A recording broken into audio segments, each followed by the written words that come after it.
Olá pessoal, tudo bem? Aqui é o João Corrêa, do canal Histórias e Fatos. Como sempre, a gente está trazendo aqui um bate-papo com historiadores, escritores, jornalistas, sobre temas sobre a história do Brasil. Hoje, quem está aqui conosco é a professora Márcia Vantino. Boa tarde, bom dia, boa noite, onde você estiver. Seja bem-vinda.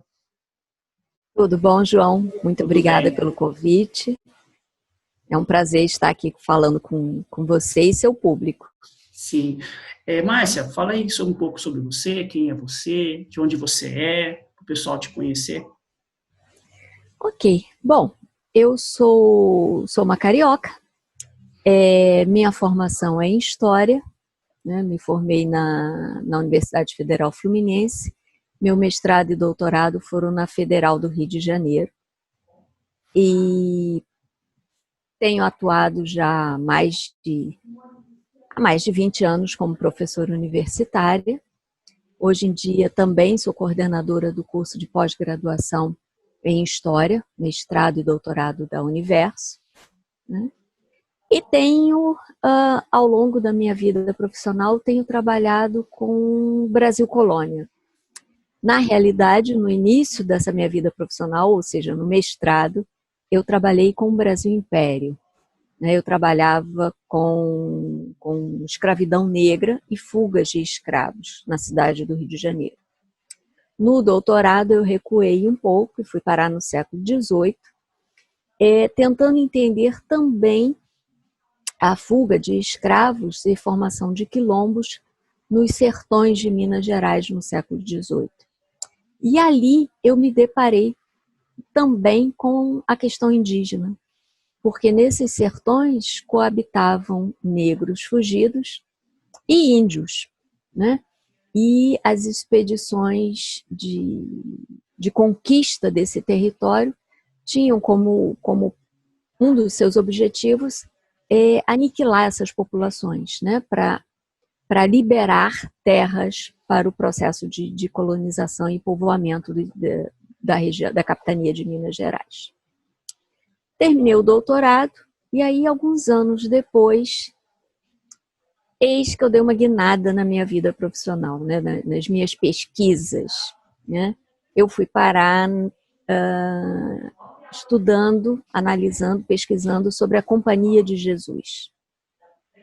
Só que também interessada na questão da mão de obra, interessada na questão da imensa escravaria que a Companhia de Jesus possuía no Rio de Janeiro. Então, foi mais ou menos essa a minha trajetória de pesquisa, né? Ok. Assim, para explicar para o pessoal, o que era a Companhia de Jesus, né, que são os jesuítas, o que eram os jesuítas no Brasil, qual era a função deles? Bom, a Companhia de Jesus foi uma ordem religiosa, foi um grupo religioso criado na Europa e reconhecido pelo Papa em 1540. A Companhia de Jesus, ela foi muito inovadora no seu processo de criação. Por quê? Todas as outras ordens religiosas eram contemplativas, ou seja, viviam nos seus mosteiros e acreditavam que, através da oração, conseguiriam eliminar o mal, eliminar o diabo. A Companhia de Jesus surge com uma outra proposta. Ela surge no contexto da Reforma Protestante, no momento em que a Igreja Católica está perdendo muitos fiéis para essa nova estrutura religiosa que está surgindo. Então, a Companhia de Jesus ela vai surgir com a ideia de que eles deveriam ser soldados de Cristo. Ou seja, eles deveriam ir a todos os cantos do planeta divulgar a palavra de Deus, divulgar a verdadeira religião e, portanto, impedir o avanço do protestantismo. Então, eles tinham a incumbência de impedir o avanço do protestantismo e de atrair novos fiéis para a Igreja Católica através da conversão, através da cristianização desses novos povos. E foi assim que eles chegaram. De início, chegaram em Portugal. O rei de Portugal foi o primeiro a convidá-los para participar desse processo de expansão. e eles chegaram então no Oriente, nas partes que pertenciam a Portugal, e em 1549 chegaram no Brasil. E eles foram os grandes responsáveis pelo processo de catequização dos grupos indígenas e pela formação de colégios para os filhos dos colonos. Uma pergunta, hoje existe a companhia ainda, né? Ela é atuante ou não existe? No mundo, existe, né? Sim, existe. Só que a Companhia de Jesus, desde o momento que ela surgiu, ela atraiu para si grandes inimigos, que em alguns momentos tiveram mais poder do que em outras épocas, mas ela sempre entrava nas regiões e em alguns momentos ela era expulsa. Até que, no caso que nos interessa mais de perto, que é a questão do Brasil, em 1759, o rei Dom José I e o seu secretário de Estado, Marquês de Pombal, que não era marquês naquele momento, era simplesmente Sebastião José de Carvalho e Melo, virou marquês depois, mas o Sebastião José de Carvalho e Melo, eles conseguiram uma ordem de expulsão da Companhia de Jesus de Portugal e de todos os seus domínios. Isso significou que os jesuítas foram expulsos, tá? Alguns anos, isso em 1759. Em 1764, a França fez a mesma coisa. Em 1767 foi a vez da Espanha. Então, os jesuítas foram expulsos desses grandes impérios católicos, né? E muitos foram exilados na Itália, outros ficaram presos nos cárceres dessas nações católicas, alguns foram parar na Rússia, né? Até que as pressões políticas na Europa forçaram o Papa, já no final do século XVIII, a abolir a ordem. O Papa, naquele momento, em 1773, extinguiu a ordem da Companhia de Jesus. A partir dali, a ordem deixou de existir.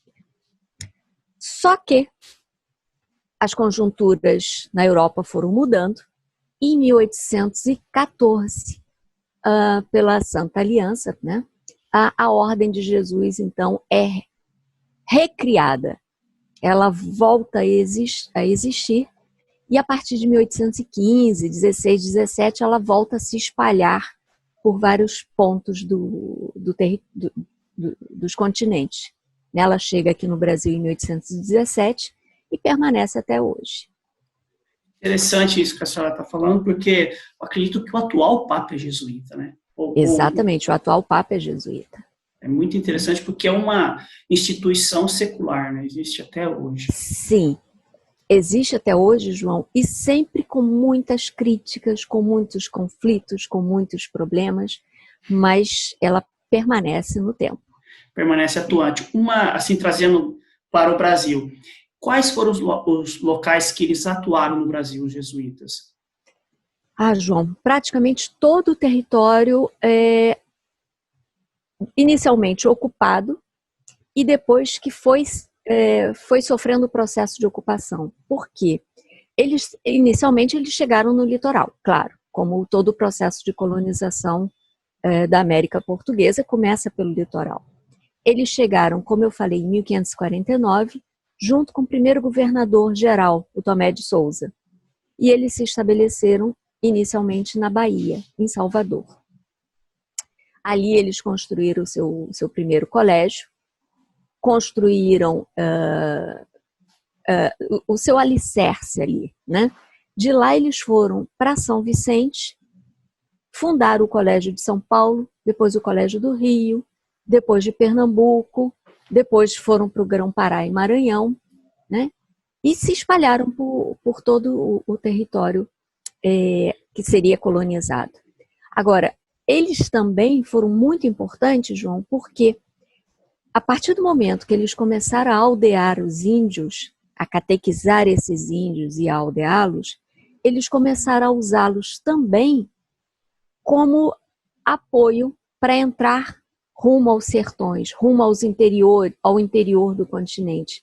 Então, eles também favoreceram a ocupação do interior, em algumas regiões. É interessante que, assim, para trazer para o pessoal, que os jesuítas, tanto essa questão da catequização dos indígenas, dos povos, eles contribuíram para a expansão do território e também questão da educação, né? Nós temos uma base educacional muito forte jesuítica, né? Com certeza. Até a expulsão, até 1759, a educação no Brasil colônia estava nas mãos dos jesuítas. E grande parte da educação em Portugal também. A elite era formada nos colégios jesuíticos, né, segundo os parâmetros jesuíticos. Legal. Agora, trazendo, a gente chegar onde a gente quer. A senhora realizou um trabalho recentemente, né? Mostra aí para o pessoal. E eu me dei conta que já tem 2 anos, João. É esse o livro, né? Companhia de Jesus, como que é o nome? A Companhia de Jesus na cidade do Rio de Janeiro. O caso do Engenho Velho, século XVIII. A senhora se dedicou a estudar a companhia na cidade do Rio de Janeiro. As minhas pesquisas focam a capitania do Rio de Janeiro, né? E esse livro, João, ele foi resultado de um segundo mestrado que eu fiz, né? Eu já tinha feito 2 pós-doutorados e aí eu resolvi fazer um mestrado à distância. Eu queria testar a ferramenta e aí a Universidade Nova de Lisboa abriu um mestrado sobre a história do Império Português. E eu resolvi fazer o curso, né? E esse livro foi resultado desse curso, desse mestrado. Então, é a minha dissertação de mestrado 2. Que legal. Mas, assim, para a gente esclarecer o pessoal, a senhora trabalhou a questão do jesuíta no Rio de Janeiro, e embora os jesuítas tinham diversas fazendas na província do Rio de Janeiro, né? Uhum. O Engenho Velho, era Engenho Velho que chamava, né? Isso. Era uma fazenda que tinha na cidade do Rio de Janeiro. Isso. Por quê? Na realidade, por que eu escolhi o Engenho Velho e não qualquer uma das outras 8 que ele tinha? Porque eles tinham 9 propriedades rurais no Rio de Janeiro, né? Por que eu escolhi o Engenho Velho e não Santa Cruz, que é a mais badalada, mais famosa, né? Que você, inclusive, estudou? Pelo seguinte, o Engenho Velho foi, assim, uma espécie de laboratório da Companhia de Jesus no Rio de Janeiro. Foi o primeiro engenho que eles estabeleceram. E foi lá que eles testaram práticas de administração, práticas de produção, que depois eles levaram para as demais propriedades. Então, eu quis pegar a primeira propriedade deles no Rio de Janeiro, que no caso foi o Engenho Velho. Hoje o Engenho Velho fica próximo ali do Meier, né, do Rio de Janeiro. O Engenho Velho abrange a Grande Tijuca, né, que por acaso é a região que eu moro. Mas juro que não teve nada a ver, foi coincidência mesmo, né? Pega Tijuca, Grajaú, Vila Isabel, Maracanã, Andaraí. Né? Qual era o tamanho dessa fazenda na época? Você acha que tem uma dimensão? João, é difícil saber, porque na documentação, a documentação não definiu o tamanho dela. Diz simplesmente que ela começava num determinado ponto e ia até outro. Só que esses pontos, hoje em dia, não são identificáveis. Né? Qual foi o período que a senhora trabalhou, assim, para não fazer essa análise? A análise global do livro é o século XVIII. Entretanto, o que aconteceu? Eu não tinha como começar o livro simplesmente analisando o Engenho Velho no século XVIII. Eu precisava mostrar como havia sido o processo de chegada dos jesuítas na capitania do Rio de Janeiro e como é que eles decidiram criar o engenho. Então, o primeiro capítulo do livro, eu analiso a chegada dos jesuítas na capitania no século XVI e mostro que eles receberam muitas terras, muitos privilégios e muitos escravos indígenas graças às atividades que eles desenvolveram no processo de expulsão dos franceses e dos tamoios. Quando os franceses e os tamoios se uniram e fundaram o que a gente chama de França Antártida, né? Se opondo completamente ao domínio luso nas terras dessa parte da América Portuguesa, em alguns momentos, as autoridades portuguesas tentaram expulsar esse grupo, até que conseguiram, né, em meados do século XVI, mas só conseguiram graças aos índios aldeados dos jesuítas, aos índios que já estavam aldeados nas capitanias do Espírito Santo e de São Vicente. Os jesuítas foram membros atuantes nas batalhas, liderando pelotões de índios, né? E atuaram de diversas formas, fazendo acordos com lideranças indígenas, atuando como religiosos, claro, né? Médicos, enfim, eles tiveram um papel muito importante. Graças a isso tudo, eles receberam uma série de privilégios, dentre eles uma enorme sesmaria. Nessa sesmaria que eles criaram o Colégio do Rio e alguns anos depois o Engenho Velho. Ah, entendi. Quanto à questão das sesmarias... E aí... Sim, pode continuar. Não, e aí o Engenho Velho, ele foi criado no século XVII, em um momento em que havia uma mudança nos rumos da política e da economia do Império Português. E aí que eu acho legal a gente perceber que o que estava acontecendo na capitania do Rio, numa propriedade jesuítica, quer dizer, uma coisa bem específica, né? Tinha total relação com o que estava acontecendo no restante do Império. Por quê? Nesse momento, em meados do século XVI, o tão poderoso Império Português do Oriente já estava em total decadência. E houve o que nós historiadores chamamos de guinada atlântica. Ou seja, o Império percebeu que a parte mais importante das suas possessões era exatamente o Atlântico, a América Portuguesa, o que a gente chama de Brasil, e a África, né? Graças aos escravos. E aí houve essa guinada atlântica. E a América Portuguesa passou, então, a ser uma das principais fontes de renda para o Império Português, graças à produção de açúcar. E aí, quando os jesuítas perceberam isso, eles começaram a se dedicar ao plantio da cana-de-açúcar nas suas propriedades. No caso do Rio de Janeiro, eles criaram o Engenho Velho, dedicado, então, à produção de cana-de-açúcar. Legal. E uma coisa, a senhora pesquisou em algum local para fazer esse trabalho. Explica para o pessoal assim, quais foram as fontes, a documentação que a senhora utilizou para esse trabalho. Todas as minhas pesquisas com relação aos jesuítas, tanto esse livro quanto artigos e capítulos que eu tenho publicados, eu costumo dizer que eu sou uma historiadora da Companhia de Jesus, mas uma historiadora que se preocupa com questões econômicas e sociais. E agora, João, assim, em primeira mão, já estou enveredando por questões políticas. Tá? Minha próxima pesquisa já está envolvendo questões políticas dos jesuítas no Rio de Janeiro. Mas isso é outra história. Voltando aqui. E quais são as fontes com as quais eu trabalho?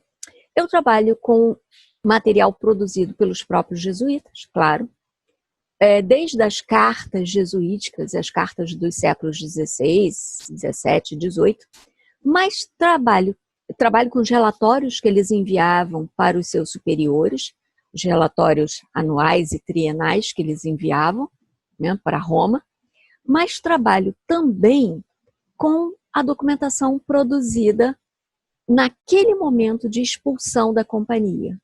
Por quê? A partir do momento em que a coroa de Portugal começa a ver os jesuítas como grandes inimigos e não mais como grandes aliados, como até então tinha sido, a monarquia portuguesa começa a produzir uma série de documentos contra a companhia, falando mal da companhia, mostrando que a companhia era perigosa para a própria cristandade, não só para a monarquia, mas também para a cristandade. E eu trabalho com essa documentação.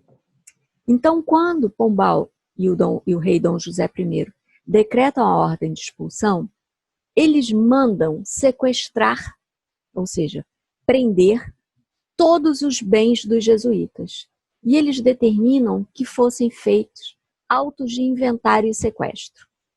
Um auto de inventário é, assim, um manjar para um historiador, né? Por quê? As autoridades entravam nas propriedades jesuíticas, quer fossem fazendas, ou colégios, ou residências, seja lá o que fosse, e eles tinham que fazer um inventário de tudo que eles encontrassem. Desde uma colher de chá até a produção, passando pelas casas, pelo tamanho das casas. Eles tinham que descrever tudo. Tá? Eles tinham que descrever quantos escravos tinham, quem eram, o nome de todos eles, quem era casado com quem, quantos filhos tinham, quantos animais tinham na propriedade, quantos bois, vaca, galinha, como era a igreja, quais eram os ornamentos de cada uma dessas igrejas. Ou seja, é um retrato de um momento. E é com essa documentação, então, que eu trabalhei. O que dá, assim, interessante de analisar essa documentação, porque você começa a entender um pouco também como era a escravidão dentro de uma ordem religiosa, né? Que existe escravidão urbana, escravidão rural, escravidão pública, e também existia a escravidão dentro das ordens religiosas, né? E é interessante, claro. É muito interessante essa questão. Assim, mas analisando o Engenho Velho, quais foram as conclusões que a senhora tirou, analisando especificamente a fazenda do Engenho Velho? Bom, João, primeiro, como eu falei, era um engenho modelo, né? Era um grande laboratório. Agora, pela documentação, dá para se perceber que ela era muito estruturada. Era um engenho poderosíssimo, né? E que tinha, em 1759, eles tinham 283 escravos trabalhando ali. Mas antes de eu falar desses 283, eu queria chamar a atenção para uma outra questão. Você falou da importância de se conhecer a escravidão dentro de uma ordem religiosa, né? Quer dizer, isso é muito importante. Por quê? A gente vê, é muito comum as pessoas dizerem assim, os jesuítas defenderam os índios da escravidão e liberaram a escravidão negra para todo mundo. Isso é mais ou menos verdade. Por quê? Os jesuítas, a gente precisa entender que tanto os jesuítas quanto qualquer outra ordem religiosa que chegaram depois deles, eram formados por homens que faziam parte de uma época, estavam inseridos na sua época, assim como nós estamos inseridos na nossa época, né? Então eram homens que lidavam com uma sociedade escravista e tiveram que adaptar seus dogmas, seus valores religiosos a essa sociedade escravista. Então, eu falei ainda há pouco que quando a Companhia de Jesus começou a estabelecer seus engenhos, seja na Bahia, no Rio de Janeiro, em qualquer outro lugar, a primeira mão de obra que eles usaram foram de índios escravizados. E isso legalmente. Esses índios, por terem atacado a população colonial, eles puderam ser transformados em escravos. Então, os primeiros escravos que vão trabalhar no Engenho Velho, assim como em qualquer outro engenho, nos séculos XVI, XVII, são índios escravos. Tá? Por que eu estou falando isso? Porque essa é uma das grandes características dos escravos da Companhia de Jesus no Rio de Janeiro. É uma escravidão mestiça. Ou seja, a origem dela está lá nos índios e gradativamente os jesuítas foram introduzindo africanos e formando famílias. E essas famílias foram gerando crianças cristãs, mas escravas. Então, a escravidão dos jesuítas no Rio é uma escravidão de reprodução endógena, ou seja, interna. Tá? Por que eu estou chamando a atenção para isso? Porque grande parte das pesquisas sobre escravidão no Rio de Janeiro mostra que as grandes escravarias eram formadas pelo tráfico, eram alimentadas pelo tráfico. Tráfico negreiro, né? Tráfico negreiro, negreiro de africanos que eram trazidos para a América Portuguesa e depois para o Brasil, para o Império Brasileiro. E a escravidão dos jesuítas, os escravos dos jesuítas, nos mostra exatamente um quadro oposto. É uma escravidão formada de maneira endógena, via casamentos. Dentro da fazenda, eles próprios se relacionavam, eles não compravam escravos. Não. O que às vezes acontecia era que o Colégio de Angola, que aí a gente tem que olhar para o outro lado do Atlântico, os jesuítas também estavam na África, também estavam em Angola. Às vezes, o Colégio de Angola enviava, em forma de pagamento, pelo açúcar recebido. Por exemplo, o Colégio do Rio mandava açúcar para Angola, para o Colégio de Angola. O Colégio de Angola pagava com o quê? Com a única moeda que eles tinham, peças, ou seja, escravos africanos. Então, esses escravos africanos eram enviados para o Colégio do Rio, mas em números pequenos. E aí, o que a minha pesquisa tem demonstrado, João? Que os jesuítas não colocavam esses africanos dentro das suas fazendas. Porque eles não precisavam, eles tinham mão de obra suficiente. E aí, o que eles faziam com esses africanos? Provavelmente eles vendiam, eles transformavam esses africanos em dinheiro, em moeda. Capital, né? Capital, né? Só para você ter uma ideia de quanto que os jesuítas não precisavam de africanos, em 1757, que foi o último relatório que eles enviaram para Roma, isso são dados dos jesuítas, tá? Eles tinham, somando São Paulo, Espírito Santo, Pernambuco, Bahia e Rio de Janeiro, eles tinham mais de 6 mil escravos. Meu Deus! Pois é. E só no Rio de Janeiro, eles tinham quase 3 mil. Eles tinham 2.651 escravos, dividido em 9 propriedades. Para que eles vão precisar de africanos entrando? Não precisam, né? E mais ainda, como a escravatura deles estava toda organizada em famílias, né? E isso é uma outra questão que a fonte permitiu que eu percebesse. Os escravos estavam praticamente 98% desses escravos estavam organizados em famílias nucleares. Ou seja, em cada casinha morava o pai, a mãe e seus filhos. E uma outra fonte que eu usei foram os registros de batismo do Engenho Velho. Só que aí, esse registro de batismo, ele começou lá no século XVII, ele começa em 1642 e vai até 59, no momento que eles foram expulsos. E aí, o que eu fiz, João? Eu peguei a lista de escravos que estava no auto de inventário, né, formada lá por aqueles 283 escravos, e fui procurar essas pessoas nos registros de batismo. E aí eu fui percebendo a formação dessas famílias. Como é que cada um daqueles casais foi batizando seus filhos? E eu percebi o seguinte, na casinha, sei lá, moravam 5 pessoas, o pai, a mãe e 3 filhos. Mas, na realidade, aquela família era composta por muito mais gente. Só que os filhos mais velhos já estavam casados, morando em outras habitações e formando outras famílias. Mas, na realidade, aquele núcleo familiar era muito mais antigo e muito maior. Então, eu fui cruzando...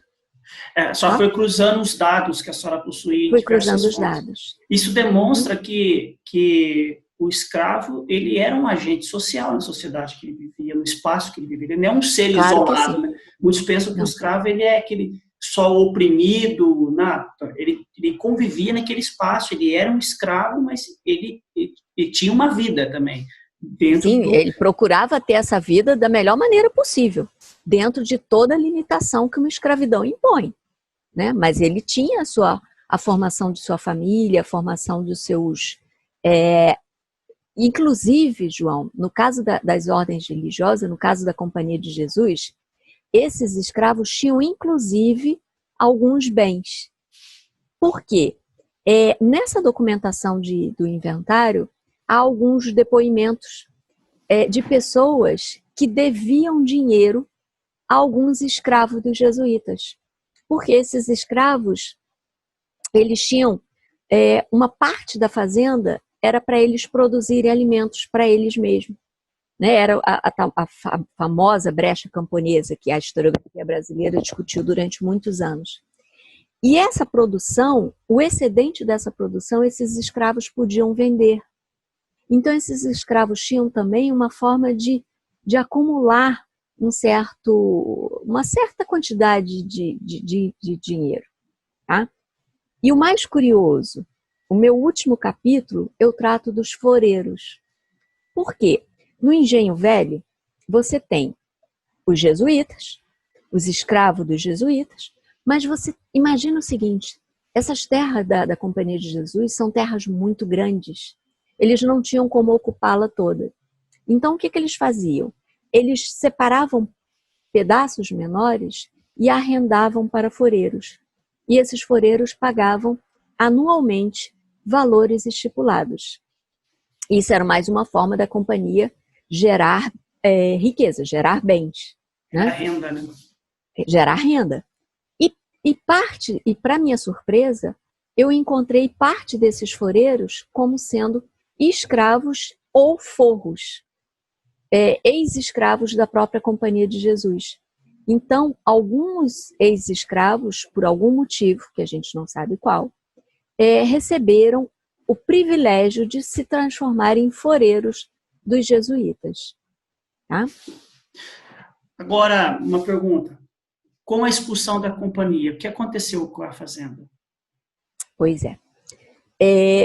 O que aconteceu com todas as fazendas assim mais perto da cidade? Porque perto da cidade, os jesuítas criaram o Engenho Velho, anos depois criaram o Engenho Novo e São Cristóvão, que são bairros do Rio de Janeiro. Isso. Até hoje são, né? E é interessante que as pessoas perambulam por esses bairros e não sabem que toda essa região, na realidade, é composta por antigas fazendas inacianas. E existe algum resquícios dessas fazendas ou prédios? Eu sei que Santa Cruz tem a ponte.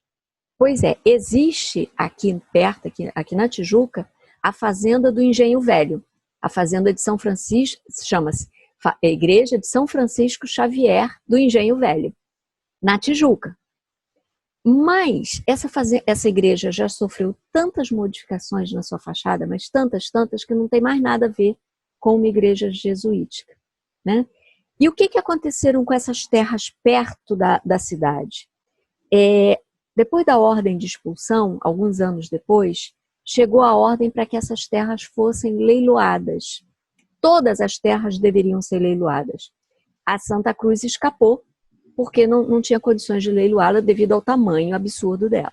Mas essas terras mais perto da cidade, elas foram desmembradas e alguns desses floreiros que já habitavam essas regiões conseguiram arrematar essas sesmarias. E aí, no final do século XVIII, a gente tem um outro cenário rural no Rio de Janeiro. A gente já não tem mais essas grandes fazendas inacianas, mas nós temos uma série de chácaras que vão produzir frutas, verduras, legumes que vão abastecer a cidade do Rio de Janeiro.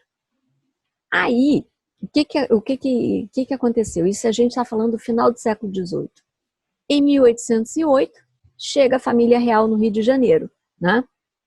Com centenas ou dezenas de pessoas, de estrangeiros, e parte desses estrangeiros vão receber sesmarias onde?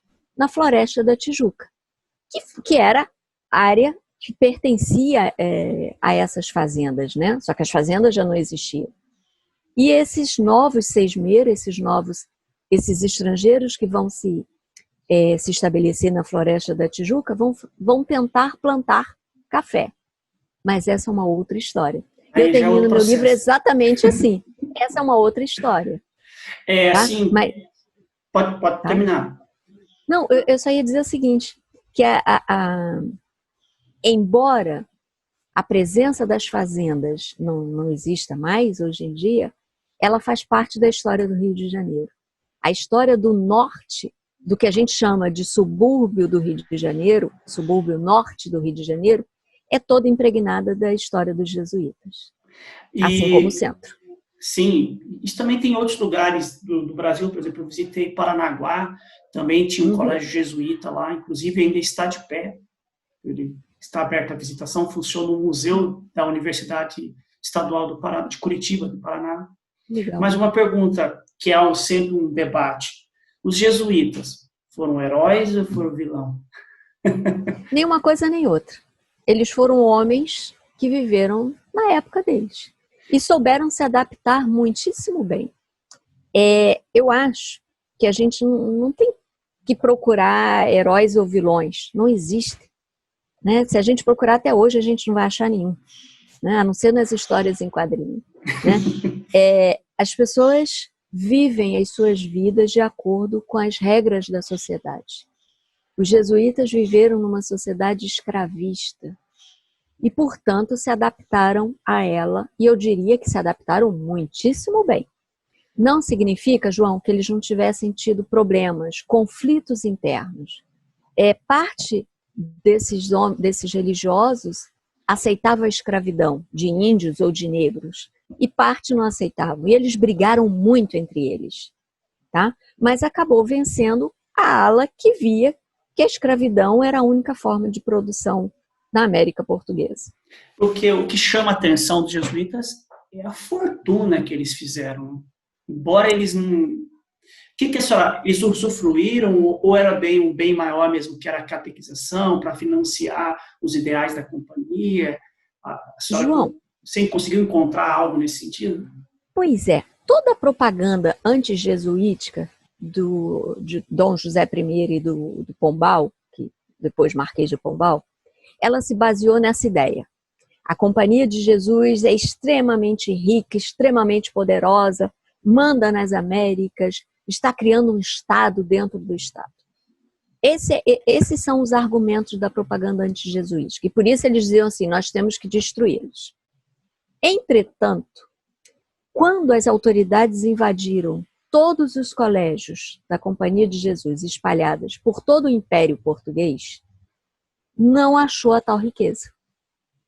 Ou seja, o que a gente percebe, se a gente pensar em riqueza em termos de moeda, tá? Se a gente pensar em riqueza em termos de números de escravos, encontrou sim.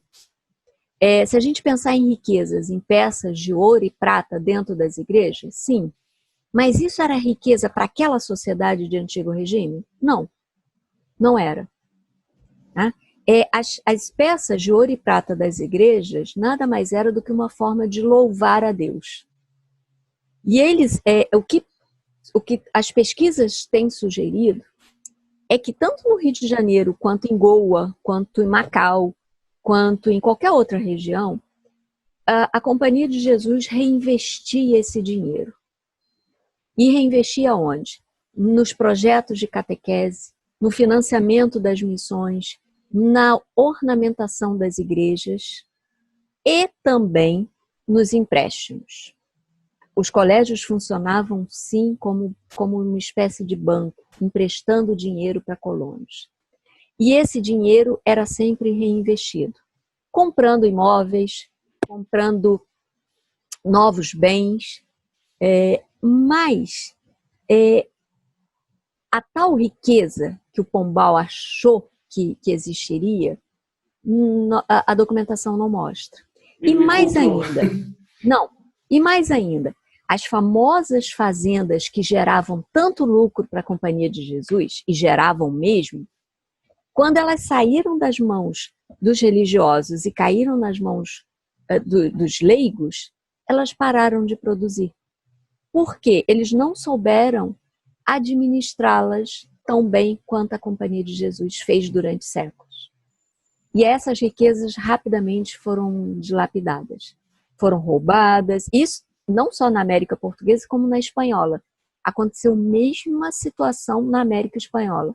Há inúmeros documentos dizendo que as autoridades que ficaram responsáveis por tomar conta dessas fazendas só roubaram, só dilapidaram, e as coroas praticamente não receberam essa famosa riqueza. Agora, eu costumo brincar dizendo o seguinte, que a grande riqueza dos jesuítas, uma das grandes riquezas dos jesuítas eram suas bibliotecas. Eram as mais importantes da América Portuguesa. E que foram, em partes, destruídas também, né? Legal. Bela explicação. Márcia, eu agradeço o convite de estar aqui conosco conversando um pouquinho sobre os jesuítas, sobre o seu trabalho, sobre as suas pesquisas. Pessoal, eu vou deixar o link de todos os livros da Márcia aqui, para caso alguém queira comprar, adquirir, conhecer, e também vou deixar formas de contato aqui abaixo, tá? Eu agradeço a todos, eu agradeço, Márcia, tá? Eu que te agradeço, João. Quer Foi mandar muito uma bom mensagem? bater Quer mandar uma mensagem para o pessoal? Foi muito interessante bater esse papo contigo. É sempre bom falar de uma coisa que a gente gosta, né? E eu realmente sou fascinada com a Companhia de Jesus. Como eu te falei, eu não trabalho com os aspectos da catequese ou educacionais, né? Eu trabalho com questões econômicas, questões sociais e políticas. Ou seja, a minha ideia é entender como é que esses homens se inseriram nessa sociedade de antigo regime escravista que nós tivemos aqui na América Portuguesa. Esse é meu grande barato. Ok, muito obrigado, viu? Eu que te agradeço. Pessoal, tudo de bom para vocês. Vou estar colocando todos os links aqui abaixo do livro da Márcia, tá? Um abração, pessoal. Tudo de bom para vocês. Tchau, Márcia. Tudo de bom, viu? Tchau, João. Obrigada. Até mais.